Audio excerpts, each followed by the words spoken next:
What's up, everybody? Once again, my name is Matt, and welcome back to Let's Play Hyrule Warriors. In the last episode, we started off the Ocarina of Time era with Death Mountain.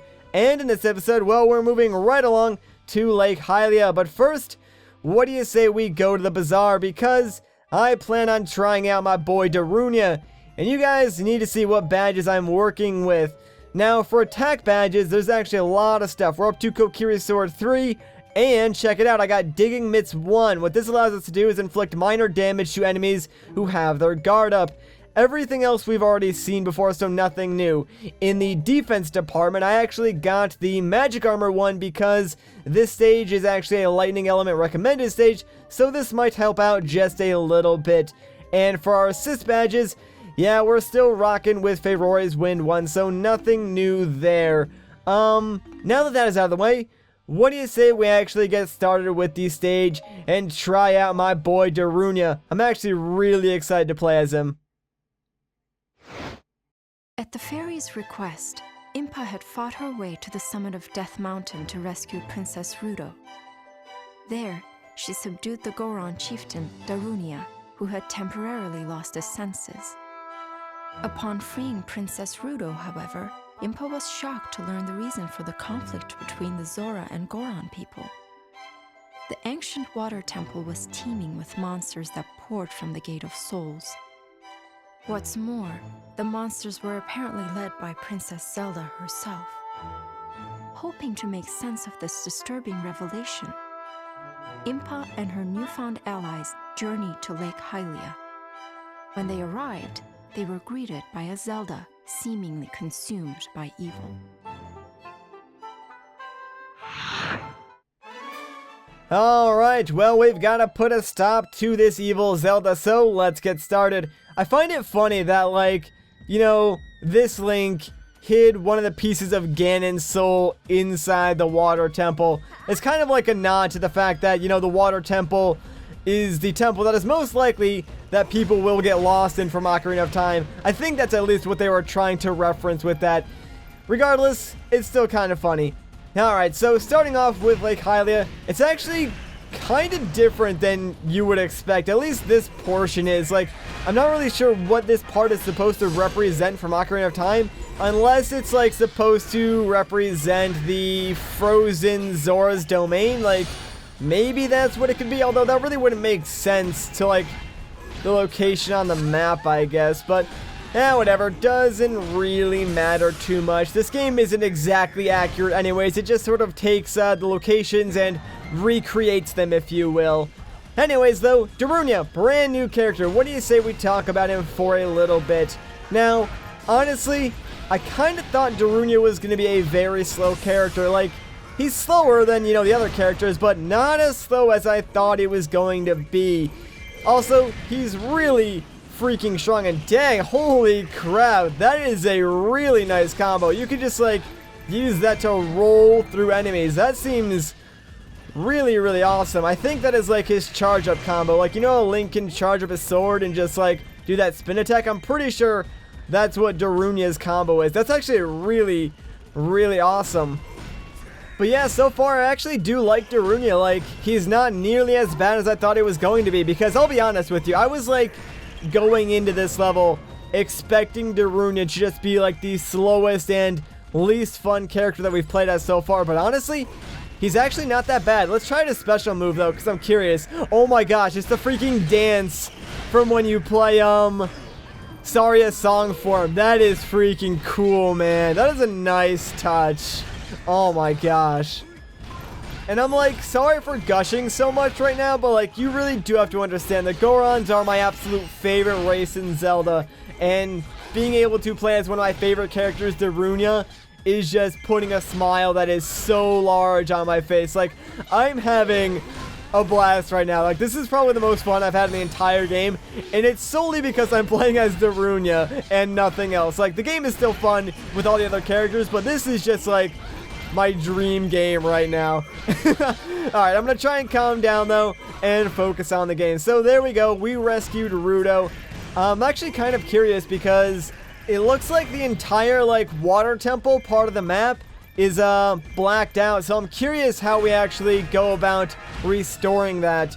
Although it does seem like we need to open up the floodgates apparently. So what do you say we go over to this keep and actually clear it? That way Ruto can open up the way to the water temple.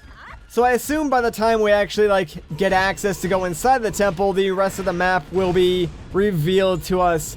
Although it would be kind of cool if like it stayed dark until like we were actually inside the temple and we actually had to find the dungeon map. Like that would be really cool. Although I'm not sure that that concept would really work too well in this game, but hey, I mean, it was just a thought.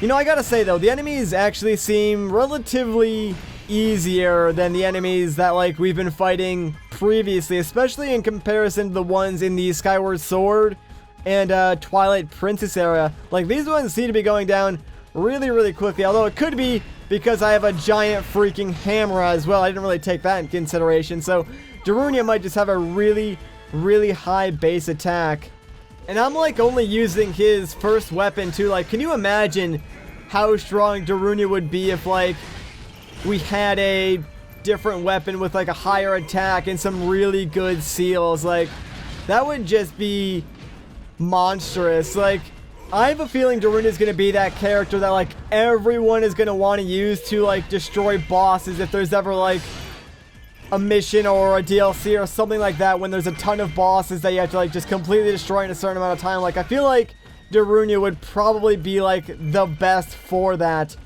Alright, so while Ruto makes her way to that other keep, what do you say we go ahead and take this one for ourselves? Plus, I believe we will get a reward if we take this keep, so might as well do it while we're here waiting for Ruto to open up the way to the water temple. Speaking of which, looks like she actually made it there, so that is just dandy. And there it is, my friends. Down goes the water. So now we can actually access the inside of the water temple. I gotta say, I like how they incorporated elements of like the actual temple itself, like lowering the different water levels and stuff like that into this stage. It's really cool. And check it out, some of the map actually cleared up.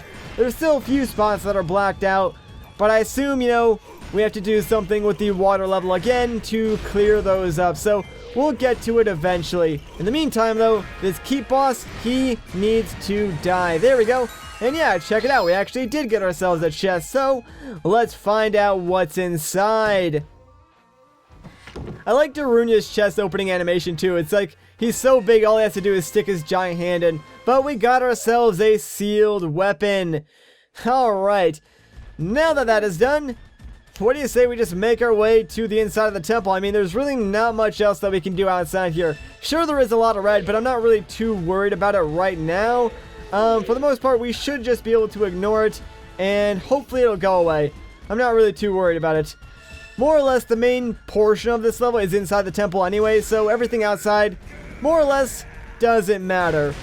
Now, the water temple itself, it shares some of these same design elements as the water temple in Ocarina of Time, although the layout is completely different. Like, honestly, you'll probably have trouble drawing correlations between this version of the water temple and the one from Ocarina of Time, because I know I did. Like, areas just do not really look the same, and if it wasn't for like just the aesthetics, you could probably just pass this off as a completely different area in the game, because yeah, I guess there really wasn't much they could do to make it look like the water temple from Ocarina of Time, just because if you did that, the stage would just be way too like confusing to even navigate properly for this style of game. However, that doesn't mean we won't have to solve puzzles like in the original water temple, because in order to gain access to the rest of the temple and actually go where Princess Ruto is, we need to open up 2 floodgates that are inside this temple. So we need to pretty much walk around and find them. But thankfully, they're actually in the 2 keeps, I believe, in the back of the temple on the right and left side. So it should be pretty easy. But yeah, we need to do it pretty quickly because Ruto is going to be stuck in that room. And if we don't save her in time, well, it's just going to be bad news bears for us. Oh, hey, check it out. There's like a little, a water gauge, like, painting on the wall. That was actually really cool. It's like, because they added those in Ocarina of Time 3D, because like the water temple, I guess, was too hard on the original Ocarina of Time version, even though I never thought it was that difficult. But yeah, they added them in Ocarina of Time 3D, like little tiny paintings on the wall to tell you you know, what level the water was going to go to when you changed it. I just noticed that. That's really stinking cool, actually. Like I said, the level of detail in this game is just amazing to me. I'm constantly seeing new things, you know, as I play the game. It even has, like, the little, like, the green swirly on the wall, too. Like, I wonder if the other room will have either the same one or a different color. That'd be cool if it had a different color. Now I'm actually curious. I'm gonna look out for that when I get over there now. Anyways, I'm pretty much going to capture everything between here and the next outpost, just because I want to, like, control this entire back area, since we kind of control the front of the map already. So if we have this extra bit, it'll make our lives a little bit easier. No, it looks like Impa is in some danger. That is not good. Rudo too. Gosh dang it, man. Come on. You guys need to hang on just a little bit longer, and then I'll get to you. I actually found out something new while playing this game on my own. That, whenever, like, another character is in danger, and this works for, like, the Hyrulean captains as well, but, like, whenever they're in danger and low on HP, they'll usually have, like, a circle around them that's either, like, I think it's blue or green, and, if you step inside that circle, it'll actually, like, heal them up completely. I did not know that, and I just figured that out, like, recently. Like, that changes the entire, like, dynamic of the game, because you can literally save anyone, you know, who says they're in trouble as long as you step inside that circle. So keep that in mind when you're playing the game, because that is incredibly helpful advice. And now Sheik needs my help too. Gosh dang it, man. Everybody needs Darunia's help right now. Like, I'm only one rock man, dude. I can't be in multiple places at the same time. But at least, the last floodgate has been opened, so we should probably just rush to Rudo, honestly, because I don't think we really need to do anything else at this moment. The only problem is actually getting to Rudo, because this place is surprisingly confusing. Like, even though we have a map, it's still pretty dang easy to get lost. But, might as well take this outpost along the way. I'm looking at Rudo's health bar actually on the bottom screen, and I can tell that it's actually not too bad, so we do have some extra time, which is good, because guess what? A Skulltula just appeared, so I'm going to drop everything and just go for that Skulltula. Rudo, Sheik, Impa, they're all fine for now. We can come back and, you know, save them a little bit later. Now, you will need the boomerang to get this Skulltula. It's actually, well, okay, that didn't even work. I need to be a little bit closer, but yeah, it's just behind these weird tentacle things. So, there we go. Now that we got this, let's head back into the temple and, rescue Princess Rudo. Sadly, we do not unlock Rudo from, you know, completing this stage. Now, honestly, this would be the perfect stage to unlock her, but for whatever reason, yeah, you just don't get her. In fact, the only way to unlock Princess Rudo is by playing through some of the adventure mode. Oh, but yeah, this is the circle that I was talking about. So, watch this. As soon as, okay, if I could stop moving, that'd be nice too. But, yeah, as soon as I step in that, bam, check it out. Impa's health is restored, and I rescued her, so there we go. And no problemo, Impa. So we don't have to worry about her anymore. I'm not really sure where Sheik is, but I'm sure she's fine. More importantly, though, I do actually need to get to Rudo soon, because I'm looking on the gamepad, and, like, you can see the health meter of everyone on the map, and Rudo is kind of low, so looks like she needs a little bit of help. I'm pretty sure she just, like, literally leaves after we rescue her anyway, so it's not like she really plays the biggest role in this particular level. Yeah, look, she's getting tired. Alright, peace out, Rudo. Thanks for the help, I guess. She did give us the Lens of Truth, which is what we needed to make sure, or to see who the fake Zelda actually is, so that's good, I guess. And dang, dude, Darunia's execute, holy crap, that looked amazing. And hey, check it out, it's the Gate of Souls. Now, our win condition right now is to just defeat Zelda, but before we do that, I actually do want to go and collect a few items around the map now that we have some free time. Because I really don't want to have, like, a repeat incident of, like, the Twilight Realm stage where I just, like, totally forgot about a heart container or whatever that was. But yeah, I'm pretty sure after we take this keep, we actually do get something. I'm not sure what it is. It's either, like, the big thing that I missed in this level, or it's just, like, a really small thing that, honestly, we could have skipped over and doesn't really matter. So I really hope it's actually the big thing. That way I can just go directly to Zelda after this. Anyways, there's the keep boss. Let's take this guy out of here. These guys just get completely destroyed by Darunia. Alright, let's see. Ah, dang it. I knew it. It was just a small thing. Yeah, pretty sure that's just rupees, so not really anything important. Now, the real question is, where is the heart container? Because that's what I'm looking for. Ah, dang it, I can't remember. I think it's actually back where Rudo was, now that I think about it. It might be, actually, it might be in this rock over here. Because I do recall something being underneath a rock. Nope, that is just a health pot. Alright, I think I actually know where it is, because this is the room we rescued Rudo in. And, yeah, there's another rock. Alright, this has gotta be it. Hopefully there's a chest. And there is. Fantastic. Alright, so I kind of already spoiled what this is, but check it out. We got ourselves another heart container. Very nice. Now, that's actually the last thing that I did want to collect in this stage. So, now that that is done, I guess we can just go directly to Zelda. I like how the Gate of Souls like disappeared and reappeared randomly. That's kind of funny. But oh, check it out. There she is. It's evil Zelda.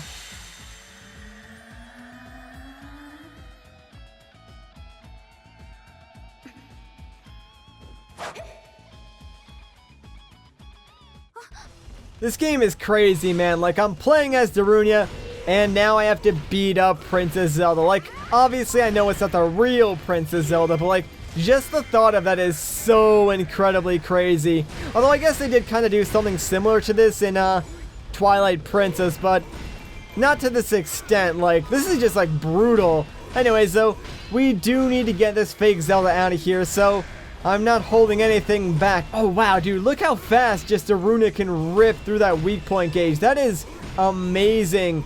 It's kind of nice that we also have the mitts that let us break through the defense. Like, it's not really doing too much damage, but I can notice, you know, a slight difference even while she's blocking. Like, she is taking a little bit of damage, so that's really, really nice. I should probably upgrade that like further when I get a chance to, just because that'll help out a ton with the way that I play. Let's try out Darunia's Spirit Focus, because I'm actually kind of curious to see how different... Oh, wow, we just, like, completely broke her shield with that. That is amazing. I'm pretty sure, like, every character can actually, like, break shields in Spirit Rush, but it looked really cool as Darunia. And I think had I actually been facing her when I did that punch thing, it would have done a lot more damage, so I might have screwed that up, but that was still cool regardless. You know, it's kind of crazy because, like, they really don't allow you to build up too much Spirit Rush in this game. Like, unless the stage is really, really big, or you get lucky and there's a lot of magic pots around, and whoa, that looked really cool. I'm glad I was not stuck inside that, because that probably would have hurt. That actually reminds me of, like, you know, Link and Zelda's final smash in Super Smash Bros. So that's pretty cool that they, like, sort of, like, took influence from that to create that attack, it looks like. But yeah, back to what I was saying. I guess they don't, like, give you a lot of Spirit Focus just because it could be easily abused. Although, I feel like I'm not using it correctly, because I feel like it should do more damage to, like, bigger bosses. Although, Zelda is kind of low already, so maybe I did do more damage than I originally thought I did. I don't know, can't really tell, but there we go. Wow, our executes do a lot against Zelda. Holy crap, like, she's gonna go down in, like, 2 hits. Although, I just gotta get those 2 hits. Anyways, there we go, it's done. That's not even close to where I killed her, but alright, I'll take it.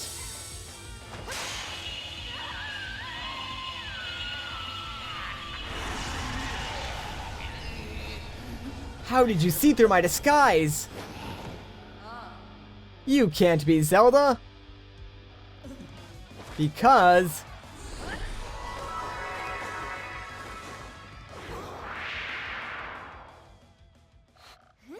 I am Zelda. Princess, you're alive! Impa, forgive me for not telling you.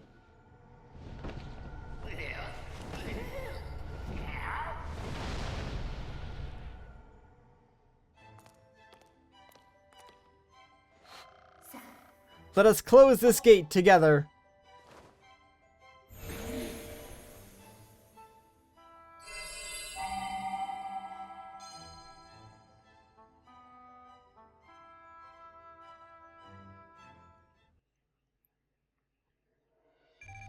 Alright, so there we go. I mean, who didn't see Sheik being Princess Zelda coming? Ooh, a Typhoon Harp. Who does that actually go to? Ah, Sheik. Oh, wow, dude. 150 attack and 3 open seals? Holy crap. 104 hammer with fire plus. I will take that too. We actually got some really nice weapons from that stage. And what did we get? Part of Lana's face. Yay. Oh, hey, cool. Since we got 7 illustration pieces, the Bazaar is leveled up again. Nice. Next one is at 25, which means we won't get another level up from just the main store Skulltulas. But that is going to do it for this episode. If you guys enjoyed this part, a like rating would be greatly appreciated. If you want some more, consider subscribing. But once again, guys, my name is Matt. Thank you so much for watching, and I'll catch you in the next one.